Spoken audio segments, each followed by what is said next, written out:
नमस्कार दोस्तों, आइए सुनते हैं मुंशी प्रेमचंद की कहानी लांछन। लेकिन उससे पहले अगर आपने अभी तक मेरे चैनल को सब्सक्राइब नहीं किया है तो प्लीज़ मेरे चैनल को सब्सक्राइब कर लें और वीडियो को लाइक और शेयर करना ना भूलें। तो आइए शुरू करते हैं आज की कहानी लांछन। अगर संसार में ऐसा प्राणी होता जिसकी आंखें लोगों के हृदयों के भीतर घुस सकती तो ऐसे बहुत कम स्त्री पुरुष होंगे जो उसके सामने सीधी आंखें करके ताक सकते। महिला आश्रम के जुगनूबाई के विषय में लोगों की धारणा कुछ ऐसी ही हो गई थी। वह बेपढ़ी लिखी गरीब बूढ़ी औरत थी, देखने में बड़ी सरल, बड़ी हंसमुख, लेकिन जैसे किसी चतुर प्रूफ रीडर की निगाह गलतियों ही पर जा पड़ती है उसी तरह उसकी आंखें भी बुराइयों ही पर पहुंच जाती थी। शहर में ऐसी कोई महिला ना थी जिसके विषय में दो चार लुकी छिपी बातें उसे ना मालूम हो। उसका ठिगना स्थूल शरीर, सिर के खिचड़ी बाल, गोल मुंह, फूले फूले गाल, छोटी छोटी आंखें उसके स्वभाव की प्रखरता और तेजी पर पर्दा सा डाले रहती थी। लेकिन जब वह किसी की कुत्सा करने लगती तो उसकी आकृति कठोर हो जाती, आंखें फैल जाती और कंठ स्वर कर्कश हो जाता। उसकी चाल में बिल्लियों का सा संयम था, दबे पांव धीरे धीरे चलती, पर शिकार की आहट पाते ही जस्त मारने को तैयार हो जाती थी। उसका काम था महिला आश्रम में महिलाओं की सेवा टहल करना, पर महिलाएं उसकी सूरत से कांपती थी। उसका आतंक था कि ज्यों ही वह कमरे में कदम रखती ओंठों पर खेलती हुई हंसी जैसे रो पड़ती थी, चहकने वाली आवाज़ें जैसे बुझ जाती थी, मानो उनके मुख पर लोगों को अपने पिछले रहस्य अंकित नजर आते हों।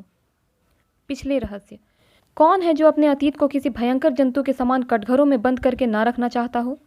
धनियों को चोरों के भय से निद्रा नहीं आती, मानियों को उसी भांति मान की रक्षा करनी पड़ती है। वह जंतु जो पहले कीट के समान अल्पाकार रहा होगा दिनों के साथ दीर्घ और सबल होता जाता है, यहाँ तक कि हम उसकी याद ही से कांप उठते हैं। और अपने ही कारनामों की बात होती तो अधिकांश देवियां जुगनू को दुत्कारती, पर यहाँ तो मैके और ससुराल, ननियाल, ददियाल, फुफियाल और मौसियाल चारों ओर की रक्षा करनी थी। और जिस किले में इतने द्वार हो उसकी रक्षा कौन कर सकता है।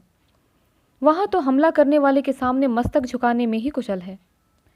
जुगनू के दिल में हजारों मुर्दे गड़े पड़े थे और वह जरूरत पड़ने पर उन्हें उखाड़ दिया करती थी। जहाँ किसी महिला ने दून की ली या शान दिखाई वहाँ जुगनू की त्योरियां बदली। उसकी एक कड़ी निगाह अच्छे अच्छे को दहला देती थी। मगर यह बात ना थी कि स्त्रियां उससे घृणा करती हों, नहीं, सभी बड़े चाव से उससे मिलती और उसका आदर सत्कार करती। अपने पड़ोसियों की निंदा सनातन से मनुष्य के लिए मनोरंजन का विषय रही है और जुगनू के पास इसका काफ़ी सामान था। नगर में इंदुमती महिला पाठशाला नाम का एक लड़कियों का हाई स्कूल था। हाल में मिस खुर्शीद उसकी हेड मिस्ट्रेस होकर आई थी। शहर में महिलाओं का दूसरा क्लब ना था। मिस खुर्शीद एक दिन आश्रम में आई। ऐसे ऊंचे दर्जे की शिक्षा पाई हुई आश्रम में कोई देवी ना थी। उनकी बड़ी आवभगत हुई। पहले ही दिन मालूम हो गया कि मिस खुर्शीद के आने से आश्रम में एक नए जीवन का संचार होगा। कुछ इस तरह दिल खोलकर हरेक से मिली, कुछ ऐसी दिलचस्प बातें की कि सभी देवियां मुग्ध हो गई। गाने में चतुर थीं, व्याख्यान भी खूब देती थीं और अभिनय कला में तो उन्होंने लंदन में नाम कमा लिया था। ऐसी सर्वगुण संपन्न देवी का आना आश्रम का सौभाग्य था। गुलाबी गोरा रंग, कोमल गाल, मद भरी आंखें, नए फैशन के कटे हुए केश, एक एक अंग सांचे में ढला हुआ। मादकता की इससे अच्छी प्रतिमा ना बन सकती थी। चलते समय मिस खुर्शीद ने मिसेस टंडन को, जो आश्रम की प्रधान थी, एकांत में बुलाकर पूछा, वह बुढ़िया कौन है। जुगनू कई बार कमरे में आकर मिस खुर्शीद को अन्वेषण की आंखों से देख चुकी थी, मानो कोई शहसवार किसी नई घोड़ी को देख रहा हो। मिसेस टंडन ने मुस्कुराकर कहा, यहाँ ऊपर का काम करने के लिए नौकर है, कोई काम हो तो बुलाऊं। मिस खुर्शीद ने धन्यवाद देकर कहा, जी नहीं, कोई विशेष काम नहीं है। मुझे चालबाज मालूम होती है। यह भी देख रही हूँ कि वह सेविका नहीं, स्वामिनी है। मिसेस टंडन तो जुगनू से जली बैठी थी ही। इनके वैधव्य को लांछित करने के लिए वह उन्हें सदा सुहागिन कहा करती थी।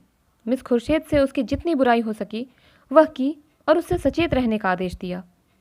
मिस खुर्शीद ने गंभीर होकर कहा, तब तो भयंकर स्त्री है, तभी सब देवियां इससे कांपती हैं। आप इसे निकाल क्यों नहीं देती? ऐसे चुड़ैल को एक दिन न रखना चाहिए। मिसेस टंडन ने अपनी मजबूरी बताई, निकाल कैसे दूं? जिंदा रहना मुश्किल हो जाए। हमारा भाग्य उसकी मुट्ठी में है। आपको 2-4 दिनों में उसके जौहर खुलेंगे। मैं तो डरती हूँ कहीं आप भी उसके पंजे में ना फंस जाएं। उसके सामने भूल कर भी किसी पुरुष से बातें ना कीजिएगा। इसके गोयंदे न जाने कहाँ कहाँ लगे हुए हैं। नौकर से मिलकर भेद यह ले, डाकिये से मिलकर चिट्ठियां यह देखे, लड़कों को फुसलाकर घर का हाल यह पूछे। इस राण को खुफिया पुलिस में जाना चाहिए था, यहाँ न जाने क्यों आ मरी। मिस खुर्शीद चिंतित हो गई, मानो इस समस्या को हल करने की फिक्र में हो। एक क्षण बाद बोली, अच्छा मैं इसे ठीक करूंगी, अगर ना निकाल दूं तो कहना।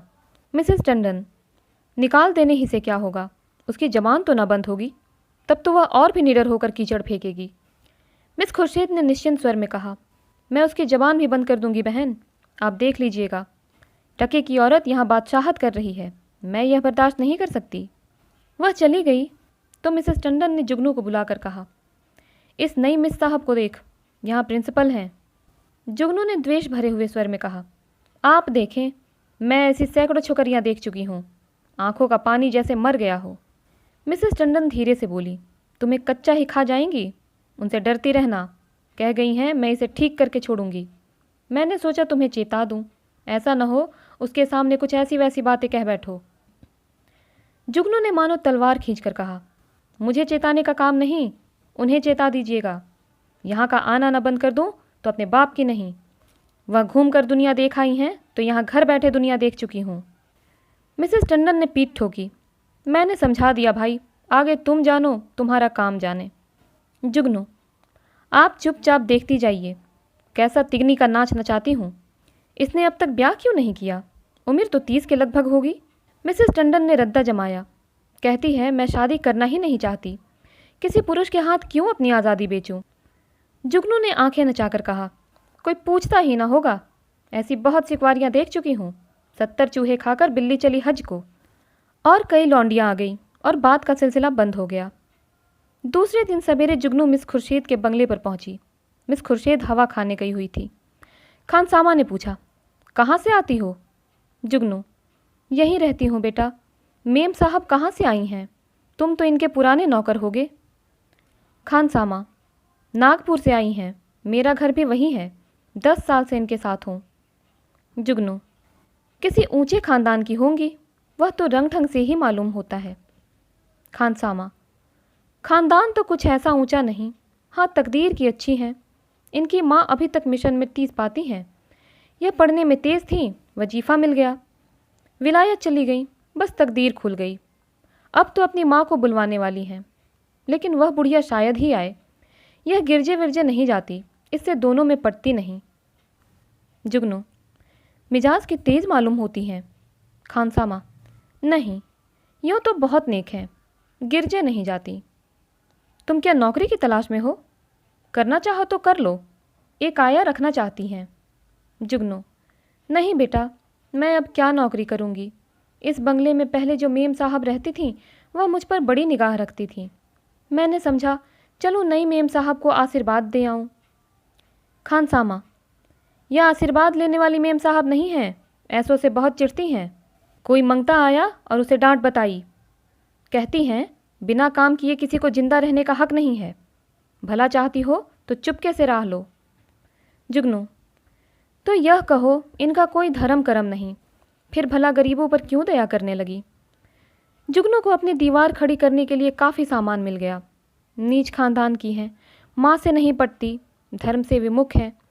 पहले धावे में इतनी सफलता कुछ कम ना थी। चलते चलते खानसामा से इतना और पूछा, इनके साहब क्या करते हैं? खानसामा ने मुस्कुरा कर कहा, इनकी तो अभी शादी ही नहीं हुई, साहब कहाँ से होंगे। जुगनू ने बनावटी आश्चर्य से कहा, अरे अब तक ब्याह ही नहीं हुआ? हमारे यहाँ तो दुनिया हंसने लगे। खानसामा, अपना अपना रिवाज है, इनके यहाँ तो कितनी ही औरतें उम्र भर ब्याह नहीं करती। जुगनू ने मार्मिक भाव से कहा, ऐसी कुंवारियों को मैं बहुत देख चुकी। हमारी बिरादरी में कोई इस तनो रहे तो थोड़ी थोड़ी हो जाए, मुदा इनके यहाँ जो जी में आवे करो, कोई नहीं पूछता। इतने में मिस खुर्शीद आ पहुँची। गुलाबी जाड़ा पड़ने लगा था। मिस साहब साड़ी के ऊपर ओवरकोट पहने हुए थी, एक हाथ में छतरी थी, दूसरे में छोटे कुत्ते की जंजीर। प्रभात की शीतल वायु में व्यायाम ने कपोलों को ताज़ा और सुर्ख कर दिया था। जुगनू ने झुककर सलाम किया, पर उन्होंने उसे देखकर भी न देखा। अंदर जाते ही खानसामा को बुलाकर पूछा, यह औरत क्या करने आई है? खानसामा ने जूते का फीता खोलते हुए कहा, भिखारिन है हुजूर, पर औरत समझदार है। मैंने कहा यहाँ नौकरी करेगी तो राजी नहीं हुई। पूछने लगी, इनके साहब क्या करते हैं? जब मैंने बता दिया तो इसे बड़ा ताज्जुब हुआ, और होना ही चाहे। हिंदुओं में तो दूध मुँहे बालकों तक का विवाह हो जाता है। खुर्शीद ने जांच की। और क्या कहती थी? और तो कोई बात नहीं हुजूर। अच्छा, उसे मेरे पास भेज दो। जुगनू ने ज्यों ही कमरे में कदम रखा, मिस खुर्शीद ने कुर्सी से उठकर उसका स्वागत किया। आइए माँ जी, मैं ज़रा सैर करने चली गई थी। आपके आश्रम में तो सब कुशल है? जुगनू एक कुर्सी का तकिया पकड़कर खड़ी खड़ी बोली। कुशल है मिस साहब। मैंने कहा आपको आशीर्वाद दे आऊँ। मैं आपकी चेरी हूँ। जब कोई काम पड़े मुझे याद कीजिएगा। यहाँ अकेले तो हुजूर को अच्छा ना लगता होगा। मिस खुर्शीद, मुझे अपने स्कूल के लड़कियों के साथ बड़ा आनंद मिलता है। वह सब मेरी ही लड़कियाँ हैं। जुगनू ने मातृभाव से सिर हिलाकर कहा, यह ठीक है मिस साहब, पर अपना अपना ही है। दूसरा अपना हो जाए तो अपनों के लिए कोई क्यों रोए। सहसा एक सुंदर सजीला युवक रेशमी सूट धारण किए, जूते चरमर करता हुआ अंदर आया। मिस खुर्शीद ने इस तरह दौड़कर प्रेम से उसका अभिवादन किया मानो जामे में फूल ही न समाती हो। जुगनू उसे देखकर कोने में दुबक गई। खुर्शीद ने युवक से गले मिलकर कहा, प्यारे, मैं कब से तुम्हारी राह देख रही हूँ। जुगनू से, माँ जी आप जाएं, फिर कभी आना। यह हमारे परम मित्र विलियम किंग है। हम और यह बहुत दिनों तक साथ साथ पढ़े हैं। जुगनू चुपके से निकलकर बाहर आई। खानसामा खड़ा था।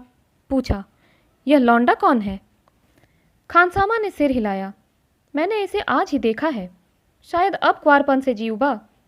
अच्छा तरहदार जवान है। जुगनू, दोनों इस तरह टूटकर गले मिले कि मैं तो लाज के मारे गड़ गई। ऐसा चुम्मा चाटी तो जोरू खसम में नहीं होती। दोनों लिपट गए। लौंडा तो मुझे देखकर कुछ झिझकता था, पर तुम्हारी मिस साहब तो जैसे मतवाली हो गई थी। खानसामा ने मानो अमंगल की आभास से कहा, मुझे तो कुछ बेढब मुआमला नजर आता है। जुगनू तो यहाँ से सीधे मिसेस टंडन के घर पहुंची। इधर मिस खुर्शीद और युवक में बातें होने लगी। मिस खुर्शीद ने कहा मारकर कहा, तुमने अपना पार्ट खूब खेला लीला। बुढ़िया सचमुच चौंधी आ गई। लीला, मैं तो डर रही थी कि कहीं बुढ़िया भाप न जाए। मिस खुर्शीद, मुझे विश्वास था वह आज जरूर आएगी। मैंने दूर ही से उसे बरामदे में देखा और तुम्हें सूचना दी। आज आश्रम में बड़े मजे होंगे। जी चाहता है महिलाओं की कनफुसकियाँ सुनती। देख लेना, सभी उसकी बातों पर विश्वास करेंगी। लीला, तुम भी तो जानबूझकर दलदल में पांव रख रही हो। मिस खुर्शीद, मुझे अभिनय में मज़ा आता है। दिल लगी रहेगी। बुढ़िया ने बड़ा जुल्म कर रखा है। जरा उसे सबक देना चाहती हूँ। कल तुम इसी वक्त इसी ठाठ से फिर आ जाना। बुढ़िया कल फिर आएगी। उसके पेट में पानी ना हजम होगा। नहीं, ऐसा क्यों? जिस वक्त वह आएगी मैं तुम्हें खबर कर दूंगी। बस तुम छैला बनी हुई पहुंच जाना। आश्रम में उस दिन जुगनू को दम मारने की फुर्सत ना मिली। उसने सारा वृतांत मिसेस टंडन से कहा। मिसेस टंडन दौड़ी हुई आश्रम पहुंची और अन्य महिलाओं को खबर सुनाई। जुगनू उसकी तस्दीक करने के लिए बुलाई गई। जो महिला आती वह जुगनू के मुंह से यह कथा सुनती। हर एक रिहर्सल में कुछ कुछ रंग और चढ़ जाता, यहाँ तक कि दोपहर होते होते सारे शहर के सभ्य समाज में वह खबर गूंज उठी। एक देवी ने पूछा, यह युवक है कौन? मिसेस टंडन, सुना तो उनके साथ का पढ़ा हुआ है। दोनों में पहले से कुछ बातचीत रही होगी। वही तो मैं कहती थी कि इतनी उम्र हो गई, यह कुंवारी कैसे बैठी है? अब कलई खुली। जुगनू, और कुछ हो या ना हो, जवान तो बाका है। टंडन, यह हमारी विद्वान बहनों का हाल है। जुगनू, मैं तो उसकी सूरत देखते ही ताड़ गई थी। धूप में बाल सफ़ेद नहीं किए हैं। टंडन, कल फिर जाना। जुगनू, कल नहीं, मैं आज रात ही को जाऊंगी। लेकिन रात को जाने के लिए कोई बहाना ज़रूरी था। मिसेस टंडन ने आश्रम के लिए एक किताब मंगवा भेजी। रात को 9 बजे जुगनू मिस खुर्शीद के बंगले पर जा पहुंची। संयोग से लीलावती उस वक्त मौजूद थी। बोली, बुढ़िया तो बेतरह पीछे पड़ गई। मिस खुर्शीद, मैंने तुमसे कहा था उसके पेट में पानी ना पचेगा। तुम जाकर रूप भर आओ, तब तक मैं बातों में लगाती हूँ। शराबियों की तरह अंट संट बकना शुरू करना। मुझे भगा ले जाने के प्रस्ताव भी करना। बस यूँ बन जाना जैसे अपने होश में नहीं हो। लीला मिशन में डॉक्टर थी। उसका बंगला भी पास ही था। वह चली गई तो मिस खुर्शीद ने जुगनू को बुलाया। जुगनू ने एक पुर्जा उनको देकर कहा, मिसेस टंडन ने यह किताब मांगी है। मुझे आने में देर हो गई। मैं इस वक्त आपको कष्ट ना देती, पर सवेरे ही वह मुझसे मांगेगी। हजारों रुपए महीने की आमदनी है मिस साहब, मगर एक एक कौड़ी दांत से पकड़ती हैं। इनके द्वारे पर भिखारी को भीख तक नहीं मिलती। मिस खुर्शीद ने पुर्जा देखकर कहा, इस वक्त तो यह किताब नहीं मिल सकती, सुबह ले जाना। तुमसे कुछ बातें करनी है। बैठो, मैं अभी आती हूँ। वह पर्दा उठाकर पीछे के कमरे में चली गई और वहाँ से कोई 15 मिनट में एक सुंदर रेशमी साड़ी पहने, इत्र में बसी हुई, मुंह पर पाउडर लगाए निकली। जुगनू ने उसे आंखें फाड़कर देखा। ओहो, यह श्रृंगार! शायद इस समय वह लौंडा आने वाला होगा, तभी यह तैयारियां हैं। नहीं, सोने के समय कुंवारियों को बनाव श्रृंगार की क्या ज़रूरत। जुगनू की नीति में स्त्रियों के श्रृंगार का केवल एक उद्देश्य था, पति को लुभाना। इसीलिए सुहागिनों के सिवा श्रृंगार और सभी के लिए वर्जित था। अभी खुर्शीद कुर्सी पर बैठने भी ना पाई थी कि जूतों का चरमर सुनाई दिया और एक क्षण में विलियम किंग ने कमरे में कदम रखा। उसकी आंखें चढ़ी हुई मालूम होती थी और कपड़ों से शराब की गंध आ रही थी। उसने बेधड़क मिस खुर्शीद को छाती से लगा लिया और बार बार उसके कपोलों के चुंबन लेने लगा। मिस खुर्शीद ने अपने को उसके कर पाश से छुड़ाने की चेष्टा करके कहा, चलो हटो, शराब पीकर आए हो। किंग ने उसे और चिमटाकर कहा, आज तुम्हें भी पिलाऊंगा प्रिय, तुमको पीना होगा, फिर हम दोनों लिपट कर सोएंगे। नशे में प्रेम कितना सजीव हो जाता है, इसकी परीक्षा कर लो।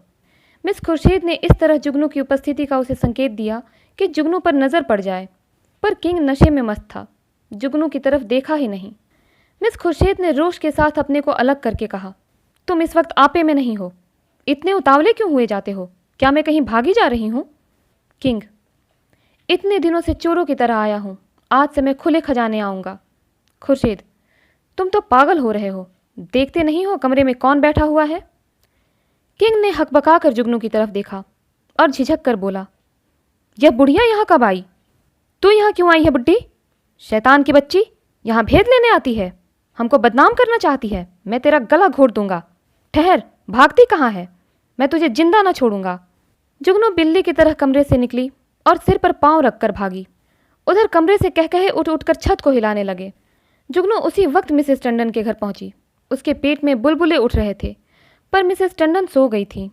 वहां से निराश होकर उसने कई दूसरे घरों की कुंडी खटखटाई, पर कोई द्वार ना खुला और दुखिया को सारी रात इसी तरह काटनी पड़ी, मानो कोई रोता हुआ बच्चा गोद में हो। प्रातःकाल वह आश्रम में जा कूदी। कोई आधा घंटे में मिसेस टंडन भी आई। उन्हें देखकर उसने मुंह फेर लिया। मिसेस टंडन ने पूछा, रात क्या तुम मेरे घर आई थी? इस वक्त मुझसे महाराज ने कहा। जुगनू ने विरक्त भाव से कहा, प्यासा ही तो कुएं के पास जाता है, कुआं थोड़े ही प्यासे के पास आता है। मुझे आग में झोंककर आप दूर हट गई। भगवान ने मेरी रक्षा की, नहीं कल जान ही गई थी। मिसेस टंडन ने उत्सुकता से कहा, क्या हुआ? क्या कुछ तो कहो, मुझे तुमने जगा क्यों न लिया? तुम तो जानती हो मेरी आदत सवेरे सो जाने की है। महाराज ने घर में घुसने ही ना दिया, जगा कैसे लेती? आपको इतना तो सोचना चाहिए था कि वह वहाँ गई है तो आती होगी, घड़ी भर बाद ही सोती तो क्या बिगड़ जाता। पर आपको किसी की क्या परवाह। तो क्या हुआ? मिस खुर्शीद मारने दौड़ी? वह नहीं मारने दौड़ी, उनका वह खसम है, वह मारने दौड़ा। लाल आंखें निकाले आया और मुझसे कहा, निकल जा। जब तक मैं निकलूं तब तक वह हंटर खींचकर दौड़ ही तो पड़ा। मैं सिर पर पांव रख कर ना भागती तो चमड़ा उधेड़ डालता और वह राण बैठी तमाशा देखती रही। दोनों में पहले से सदी बदी थी। ऐसी कुलटाओं का मुंह देखना पाप है। बेसवा भी इतनी निर्लज्ज ना होगी। जरा देर में और देवियां आ पहुंची। यह वृतांत सुनने के लिए सभी उत्सुक हो रही थीं। जुगनू की कैची अविश्रांत रूप से चलती रही। महिलाओं को इस वृतांत में इतना आनंद आ रहा था कि कुछ न पूछो। एक एक बात को खोद खोद कर पूछती थी। घर के काम धंधे भूल गए, खाने पीने की सुधि भी न रही और एक बार सुनकर उनकी तृप्ति न होती थी। बार बार वही कथा नए आनंद से सुनती थी। मिसेस टंडन ने अंत में कहा, हमें आश्रम में ऐसी महिलाओं को लाना अनुचित है। आप लोग इस प्रश्न पर विचार करें। मिसेस पांड्या ने समर्थन किया, हम आश्रम को आदर्श से गिराना नहीं चाहते। मैं तो कहती हूँ ऐसी औरत किसी संस्था के प्रिंसिपल बनने की योग्य नहीं। मिसेस बांगड़ा ने फरमाया, जुगनूबाई ने ठीक कहा था, ऐसी औरत का मुंह देखना भी पाप है। उससे साफ कह देना चाहिए, आप यहाँ तशरीफ ना लावें। अभी यह खिचड़ी पक ही रही थी कि आश्रम के सामने एक मोटर आकर रुकी। महिलाओं ने सिर उठा उठा कर देखा। गाड़ी में मिस खुर्शीद और विलियम किंग बैठे हुए थे। जुगनू ने मुंह फैलाकर हाथ से इशारा किया, वही लौंडा है। महिलाओं का संपूर्ण समूह चिक के सामने आने के लिए विकल हो गया। मिस खुर्शीद ने मोटर से उतरकर हुड बंद कर दिया और आश्रम के द्वार की ओर चली। महिलाएं भाग भाग कर अपनी अपनी जगह आ बैठीं। मिस खुर्शीद ने कमरे में कदम रखा। किसी ने स्वागत ना किया। मिस खुर्शीद ने जुगनू की ओर निसंकोच आंखों से देखकर मुस्कुराते हुए कहा, कहिए बाई जी, रात आपको चोट तो नहीं आई? जुगनू ने बहुतेरी दीदा दिलेर स्त्रियां देखी थी, पर इस चिठाई ने उसे चकित कर दिया। चोर हाथ में चोरी का माल लिए साह को ललकार रहा था। जुगनू ने ऐंठ कर कहा, जी ना भरा हो तो अब पिटवा दो, सामने ही तो है। खुर्शीद, वह इस वक्त तुमसे अपना अपराध क्षमा कराने आए हैं। रात वह नशे में थे। जुगनू ने मिसेस टंडन की ओर देखकर कहा, और आप भी तो कुछ कम नशे में नहीं थीं। खुर्शीद ने व्यंग समझकर कहा, मैंने आज तक कभी नहीं पी, मुझ पर झूठा इल्ज़ाम मत लगाओ। जुगनू ने लाठी मारी, शराब से भी बड़े नशे की चीज़ है कोई, वह उसी का नशा होगा। उन महाशय को पर्दे में क्यों ढक दिया? देवियाँ भी तो उनकी सूरत देखती। मिस खुर्शीद ने शरारत की, सूरत तो उनकी 1,00,000-2,00,000 में एक है। मिसेस टंडन ने आशंकित होकर कहा, नहीं, उन्हें यहाँ लाने की ज़रूरत नहीं, आश्रम को हम बदनाम नहीं करना चाहते। मिस खुर्शीद ने आग्रह किया, मामले को साफ करने के लिए उनका आप लोगों के सामने आना ज़रूरी है, एक तरफा फैसला आप क्यों करती हैं? मिसेस टंडन ने टालने के लिए कहा, यहाँ कोई मुकदमा थोड़ी ही पेश है। मिस खुर्शीद, वाह, मेरी इज्जत में बट्टा लगा जा रहा है और आप कहती हैं कोई मुकदमा नहीं है। मिस्टर किंग आएंगे और आपको उनका बयान सुनना होगा। मिसेस टंडन को छोड़कर और सभी महिलाएं किंग को देखने के लिए उत्सुक थीं। किसी ने विरोध ना किया। खुर्शीद ने द्वार पर आकर ऊंची आवाज़ से कहा, तुम ज़रा यहाँ चले आओ। हुड खुला और मिस लीलावती रेशमी साड़ी पहने मुस्कुराती हुई निकल आई। आश्रम में सन्नाटा छा गया।